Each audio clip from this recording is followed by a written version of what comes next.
என்ன ஒரு சிலர் சீப்பாக பார்க்குறானுங்க, பைத்தியக்காரன்னு நினைக்கிறானுங்க. என்னை பைத்தியமாக நினைக்கிறவன் அவன் பைத்தியமாக ஆகுவான், நான் ஆக மாட்டேன். நான் இறந்தது பல கோடி கொடுத்தாலும் வராது. அதாவது ஒரு 1000 கோடியா, 10,000 கோடியா, ஒரு மில்லியன் கோடி கொடுத்தாலும் திரும்ப வராது. ஆனால் நான் வருவேன். உன் அட்ரஸ் தெரியல தேவடியா, ஆனால் நீ எனக்கு கால் பண்ணு. பௌர்ணமி வரைக்கும் தான் நான் பொறுப்பேன். அதுக்கப்புறம் என் அப்பனே உன்னோட ஆணி வேறி அறுத்துருவான், சரியா? ஏன்னா உனக்கு நான், எனக்கு நீ எழுதப்பட்டது. இது எவனாலே மாற்ற முடியாது. சிஎம், பிஎம், பிரதம மந்திரி யாராலே மாற்ற முடியாது. ஒழுங்கு மரியாதை எனக்கு கால் பண்ண.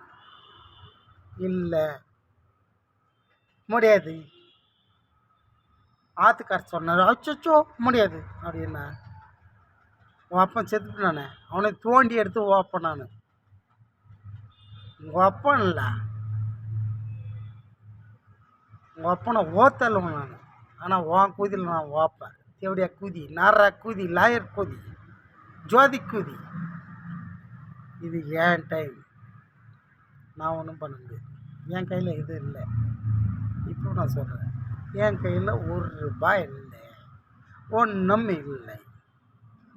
எல்லாம் என் அப்பா சிவன் மேலே இருக்கான். என் அப்பா, அவனை போய் கேட்டுருங்க யாரானாலும். இதுக்கு நான் பொறுப்பு இல்லை. I am so sorry. இதுக்கு நான் பொறுப்பு இல்லை. என்ன கேட்கணும், என்ன அடிக்கணும்னா ஃபஸ்ட்டு என் அப்பாக்கிட்ட பர்மிஷன் வாங்கணும், அதுக்கப்புறம் என்கிட்ட வரணும். ஓகே, நான் தனியாக தான் இருக்கேன். என்ன பில்டிங்கில் இருந்தால் இருக்கேன், சுற்றி தார்பாய் தான். கோட்டை கட்டி வாயிலன்னு சும்மா தார்பாய் இருக்குங்க. எனக்கு துணையே என் அப்பந்தான். ஓகே, கருங்கல் வச்சுருந்தாலும் ஒரு பயம் வரும், கவர்னராக இருந்தாலும் ஒரு பயம் வரும். எனக்கு பயம் இல்லை. ஏன்னா நான் பிறந்ததே அப்படி, வளர்ந்ததே அப்படி. என் அம்மா வரம் வாங்கினாங்க, என் அம்மா இல்லை. வரம் கொடுத்தவன் என் அப்பா இருக்கான், சிவா இருக்கான். அது தேவடி அப்பாகிட்ட பௌர்ணமி அன்னைக்கு நான் போவேன். அப்போ நான் போய் பேசிக்கிறேன் அவனாச்சு.